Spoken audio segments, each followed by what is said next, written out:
Well, because what happened to me, I've been silent about it most of my life. And I was thinking, I'm not getting anything out of staying silent. So yeah, I want to help by providing my experience. That's what I'm trying to break here. That's why I say, let's talk about it. Let's break the silence. I would love to talk about it. It's a healing to talk about things. After it happened, I was expected to stay quiet. I'd just be quiet in shame and humility because I felt like people would judge me. And I love my parents, and they would judge my parents. It's only recently that I've been like, there's no point in me staying quiet because it's not right, and it can't be justified in any way for it happening to me. I have a daughter now, and I don't want to do it. Although my pain was very less, I just don't want to do it with my daughter. My daughter is growing up in a different culture, and she grew up in a different place. And that place and culture, the people, don't know this thing. Women before me, the initiative that women before me actually made, and then indirectly it influenced my mum. And because of that, I'm a product of that. And look, a few years before that, my sister was subject to type 3, severe type FGM.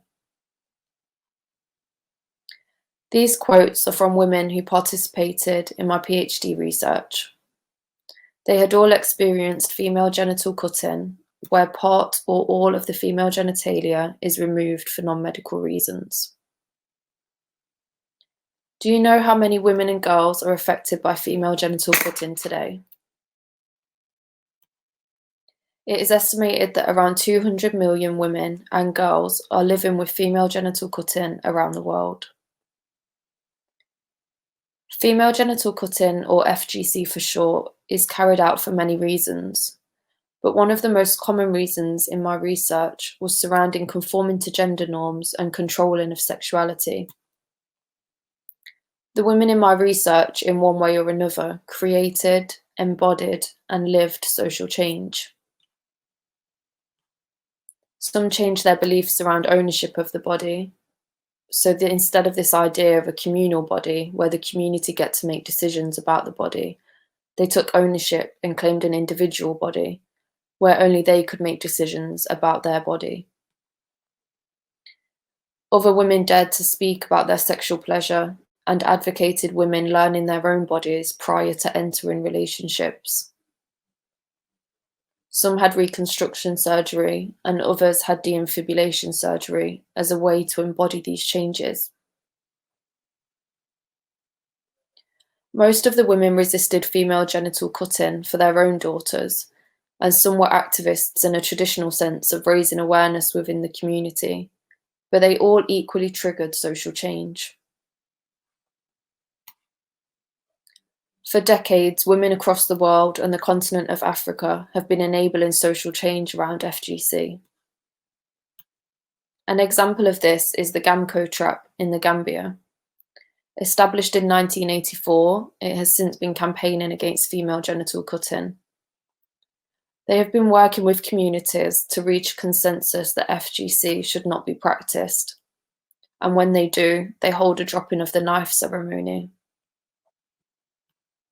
Some of this social change has been supported with the circumcisers learning new skills to make a living, such as animal rearing and jewellery making.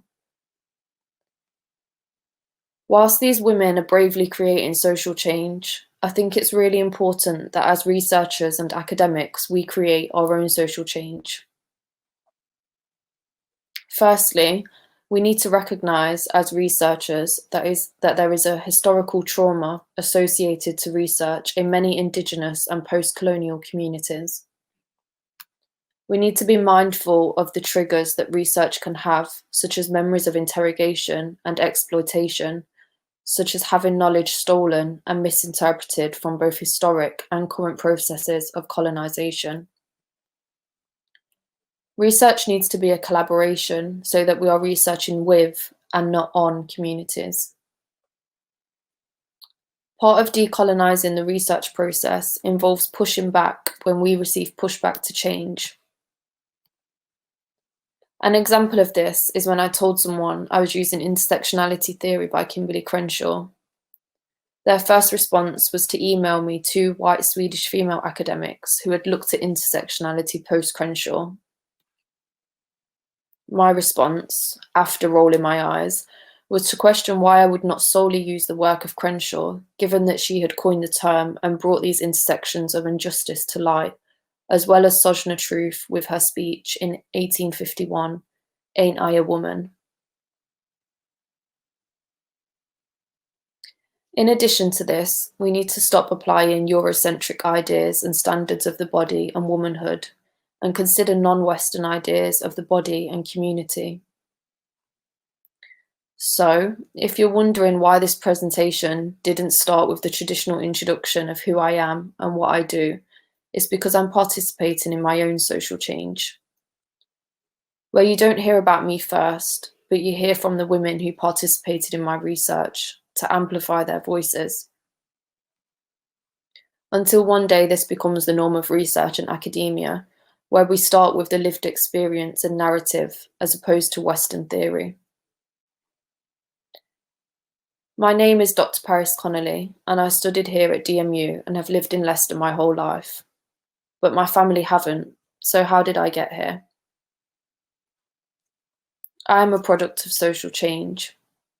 It all started with my great-grandma who moved to Leicester from Goa, India in 1955, after travelling 7,059 nautical miles. That's 29 days at sea.